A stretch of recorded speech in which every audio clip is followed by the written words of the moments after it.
On Sports Thursday it goes with struggling United failed to deliver in Spain, and failed to deliver indeed they did. Sané double cap City comeback as well, and Alisson the Rock in Liverpool's defence, but Matip injury is a blow. I guess Manchester United are going to be leading the way pretty much everywhere this morning. Kenny, it's hardly surprising that we're here once again. Like, they haven't found a new way of disappointing their fans or disappointing the football people in public, really, because I think it's got to a stage now where people who really dislike Manchester United are starting to be like, isn't this a little bit of a shame? Isn't this a little bit sad what we're seeing? Yeah, that's probably the worst thing of all. Yeah. I mean, you'd have to put in perspective, I suppose, last night a number of changes in the starting lineup, obviously with the game of the weekend in mind against Liverpool. But even still, you're still looking for a performance. You're looking to tick a certain amount of the box in terms of the quality performance, just in terms of intensity levels, just that degree of cohesion as well in the team.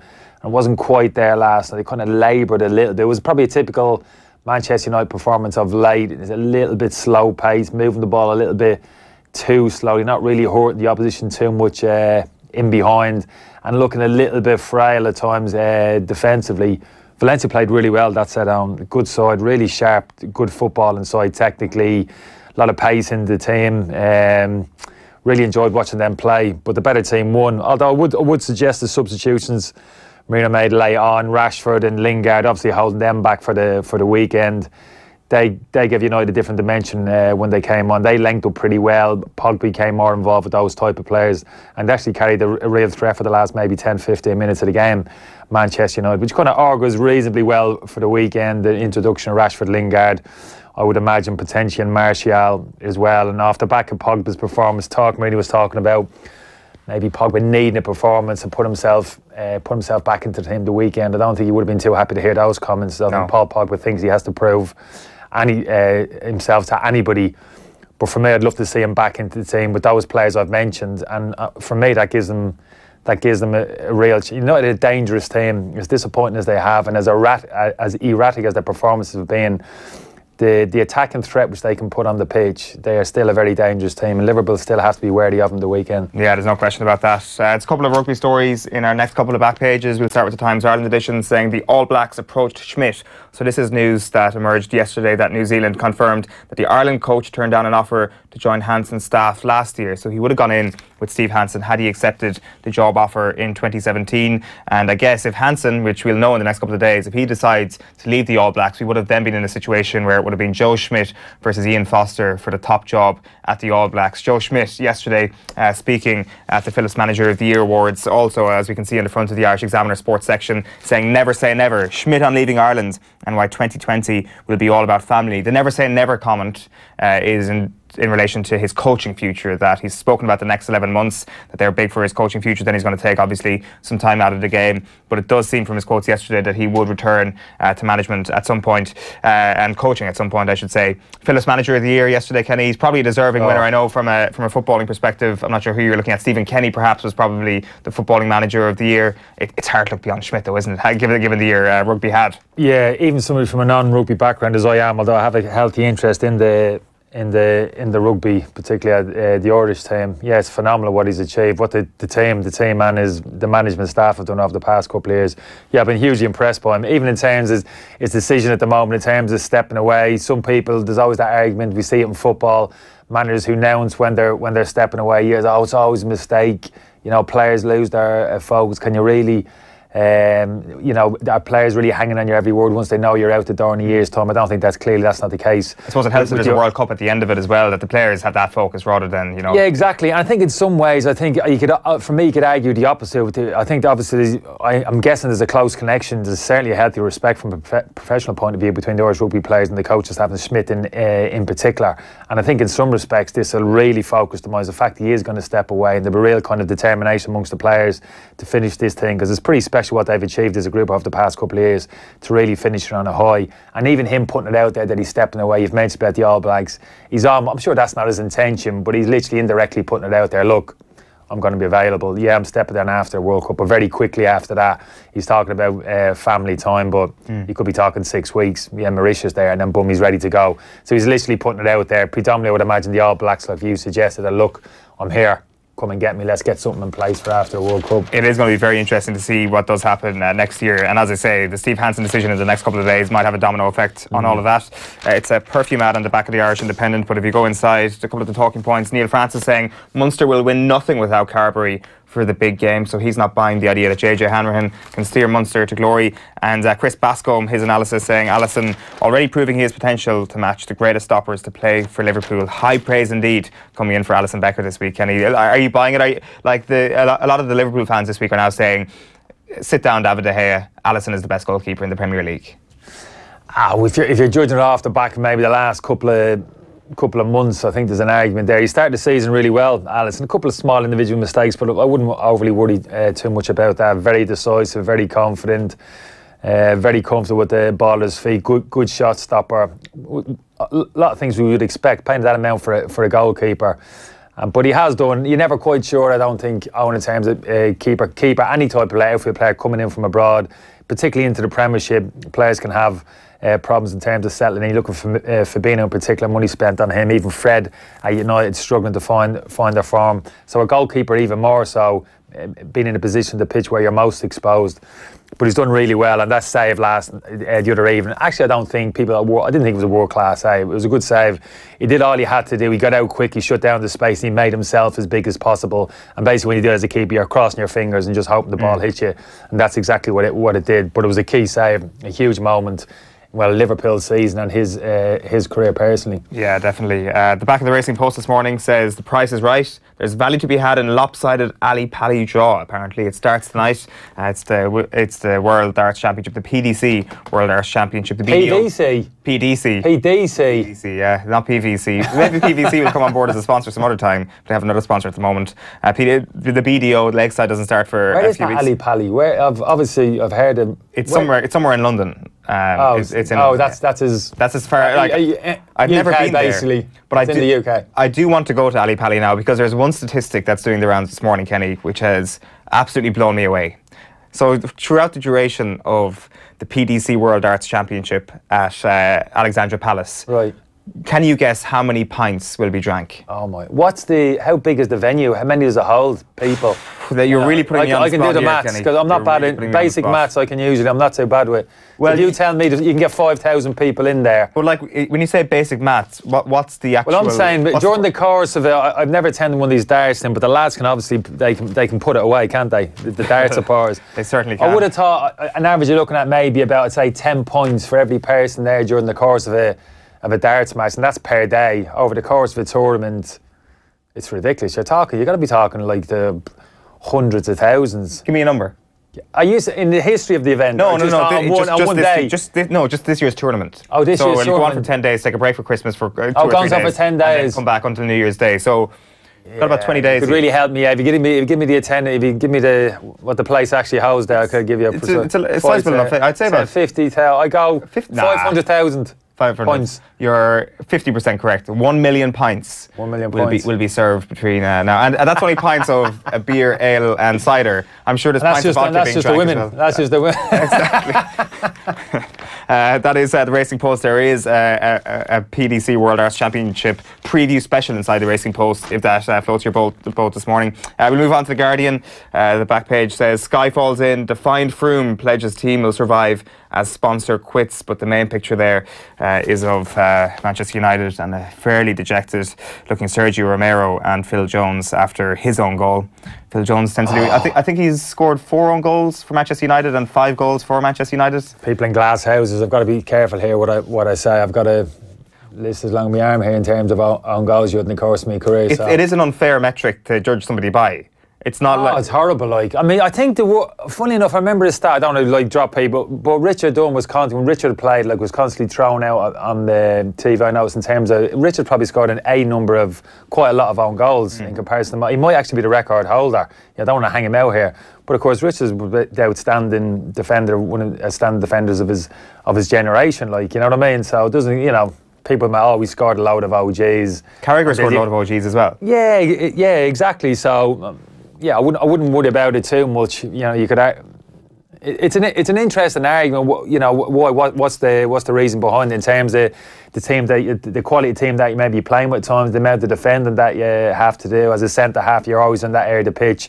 The ball comes into the box. No surprise, maybe record people who scored own goals are defenders, obviously, and centre halves for that particular reason. They usually defend in that area which is closest to the goal. But I felt for Jones last. I had a bit of sympathy from last night. I thought the keeper made the biggest error of all, charging off his line. I think he made a very difficult... Really? The way I looked at it, I thought it was very much a Jones error. No, because he was running shoulder to shoulder with Batshuayi. Obviously, he was having a physical confrontation, a foot race with the Valencia centre forward. He was pulling his jersey, so he was basically trying to hold his ground there and stay in control of that situation. And when you're doing that, it's very difficult to get your head up and take a picture of what's happening around you, in particular where your keeper's coming. And as a defender, if I'm in that position, I'm expecting my keeper to be actually taking a step away from me, not coming towards me, keeping the distance between me and him, so I can do exactly what Jones actually did. Because the simplest pass for Jones to play is the one straight ahead of him, back towards the goalkeeper, especially when you're having a physical contest with his centre forward. So for me, Romero should have been stood on the edge of his 6-yard box just to allow him to make that ball back to him. As soon as he came towards him, I don't think Jones actually saw him, and as soon as obviously he made the pass, he knew he scored the OG. So I had a little bit of sympathy for Jones in that respect. What does it feel like to score an own goal? Depends on the type. Depends on the type of own goal. I mean, you can have an. I remember once. I'm not sure if technically, I might be wrong here. I might have actually scored 2 own goals in a game. Did you? I don't think it was recorded as 2 own goals. For who? Wimbledon. It was a game against Aston Villa. There was one, the ball came across the box and it was on target, but it hit me anyway and kind of went to, one of them, it's not, it wasn't obvious to the eye. But the next one came back post, and I was defending me back post as a full back. And I was literally trying to just side foot the ball behind. I was only 3 yards from the goal. I was trying to side foot it beyond the back post for a corner kick with the winger behind me. So you're in a reasonable decent position. You should be inside your winger. So I just thought, take no chances, just side foot it behind the post. And just hit it the wrong side of the ball. It's just side footed into the goal. And I presume you just want the ground to open up and swallow you whole at that point. Yeah, exactly. I mean, some of the lads can help you out, some don't. Some can throw their hands in the air and shove you under a bus. In some respects, it's not so bad if somebody has a go at you, verbally. Sometimes that's not the worst thing in the world. It's when somebody kind of rolls their eyes or they turn their back on you. Then you feel as if you're the last man. You're the only person there in the stadium, you know what I mean? You see people's numbers walking towards the halfway line. That can be a bit of a lonely experience. And who were those players in the Wimbledon camp that would have rolled their eyes at you? No, I'm just saying, generally speaking, when you get a bit older, you can deal with it. But as a young player, because I would have been the most confident even early in my career, so something like that could have knocked me a little bit, So when you get a bit older, you get to deal with it. You can park it a little bit and get on. You just next 5 minutes, make sure your next touch is a good, your next pass.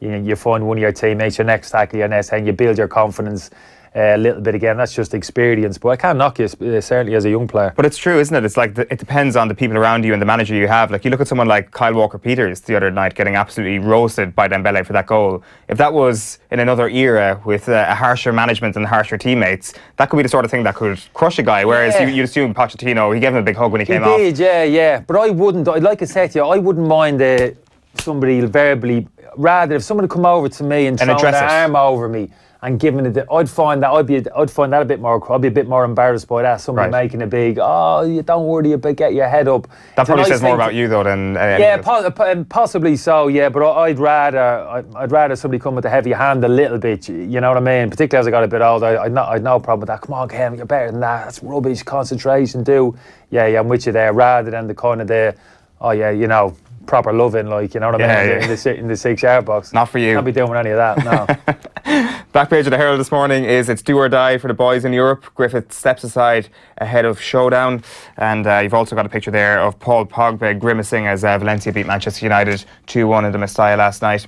The back page of the Sun is dreadful. Owen blasts Jose as United and Pog flop again. That's Michael Owen tearing into Manchester United last night on BT Sport after that defeat. And going hit Joe hard. The decision to depart Ireland after next year's Rugby World Cup was not taken lightly by Joe Schmidt. And this is an interesting one. More discussed. Maurizio Sarri has described the abuse Raheem Sterling received from Chelsea fans as disgusting. It seems that people are very much rallying behind Raheem Sterling at this point. Not just Pep Guardiola, who of course came out this week to back Raheem Sterling, but also managers and players from other teams. And also another story on the back of the Sun there is Arsenal's Ainsley Maitland-Niles saying he suffered racial abuse from as young as 12 years of age playing in the academy, which is just ridiculously grim. But as I say there, it's great to see the Premier League community, even if it's a couple of days late, starting to rally behind Raheem Sterling, making this... is this in particular the abuse you received at Stamford Bridge? Owen, do you mind me asking you, off the Chelsea supporters kind of highlighted behind the goal? Well, yeah. In particular? Exactly, yeah. All right. He says, like Sarri has actually said, it was disgusting, that particular incident. Well, has it been proved? I know they've been charged, those lads. Nothing's actually been proved as yet, because it was interesting, like, everybody's in agreement on this. Obviously, any kind of racial abuse is unacceptable, and that was the case. There was any kind of racial abuse there, those people will be dealt with. But I thought it was interesting. I read a statement from Chelsea Football Club off the back of it to say that if it's proved that Raheem Sterling was verbally abused by supporters behind the goal, they will be dealt with and banned from the ground. And that made me think a little bit, because there was no reference made to any kind of racial abuse. They limited to verbal abuse. And I began thinking to myself, that's interesting, verbal abuse. I mean, what constitutes verbal abuse? Racist abuse, I think we all have a pretty good understanding of that. But actual verbal abuse, if you're going to take the stand, you're going to start banning people from the ground for verbally abusing players. That didn't sit altogether comfortably with me, to be honest with you. I think that's a bit of a slippery slope. I wonder was it just the statement, the way they worded it, they might have just forgot. Well, that is how they worded it. Yeah. It was only that. It was only verbal abuse. That might not be a policy, though. They might just be referring to this particular case.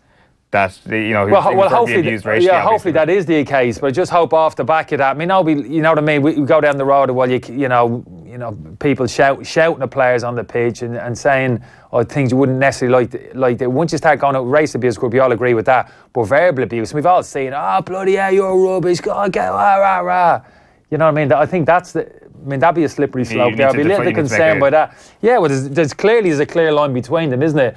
But I think once you step over into any type of verbal abuse, we all want to go there to family game and all that. I understand that. But at the end of the day, if we're going to start ejecting people from football grounds for any type of verbal abuse, I think that's kind of moving the conversation on. But it's limited to any kind of racist behaviour or racist abuse, yeah, clearly everybody's in agreement on that. Back at the Irish Daily Star is red-faced. Howard Jones' own goal sees United bungle top spot. That was the thing. There was the opportunity there last night for Manchester United to top the group after that incredible young boys result against Juventus. Back page of the Mirror is Sterling show of strength. This is an exclusive by John Cross. That Premier League chiefs are discussing proposals to offer Raheem Sterling a show of strength this weekend with an anti-racism campaign. Again, the whole footballing community starting to rally behind Raheem Sterling at this point in the week. And this one, we're going to get into this in a few moments with Graham Hunter. A real fight for Poch, or a Real fight for Poch, I should probably say. Spanish giants ready to go head-to-head with rivals United. Also, John Cross with the byline there.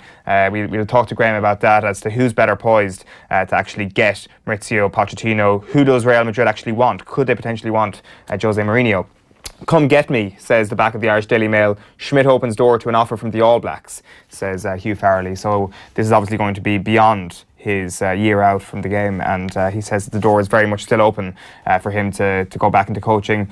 Sweet Sané double, just a treat, and don't even think of crossing me, says Kenny. Republic of Ireland manager in waiting Stephen Kenny has warned budding talent not to contemplate putting club over country under his watch.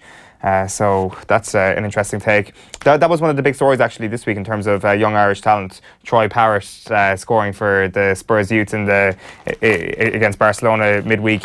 There is a slow drip feed of hope again when it comes to young Irish talents, it seems. I'm not sure what your take is on that, but with him and Michael Obafemi's performance against Manchester United last Saturday week as well. But it's tenuous, I know, and there's only a limited amount. No, but for me, it's I don't. We've heard this, we've heard a steady stream of this over the past couple of years, you know, in terms of the dearth of talent. Like, where's the young players we don't have? We're not producing them. But for me, for me, it hasn't stood up. For me, the talent pool's always been there in terms of young Irish talent, whether it's here within the country, within the League of Ireland infrastructure, or actually over in England. So for me, the talent's still there. We're seeing it now. Obviously, a lot of talk. Troy Parrott, but young Leo O'Connor, I believe, travelled with the squad over to the recent Denmark. He's in the system at Manchester United. A very talented young player, Leo O'Connor. Queven Kelleher was on the bench. Nobody was talking about that for the last Irish game as well. An outstanding young goalkeeper. So the talent pool's there, and yeah, off the back of the draws for the senior team, obviously, and even the under 21 already.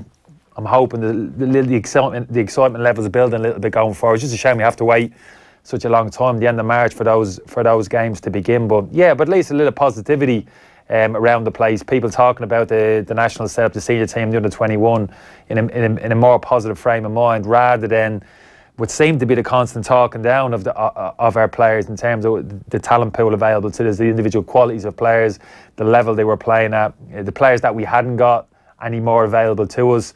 For me, far too negative. Concentrate on the players and we have, and the qualities and the talents which they have, and maximising the potential we have at our disposal. If we can do that very quickly, we can turn into a force again at any level. Yeah, definitely.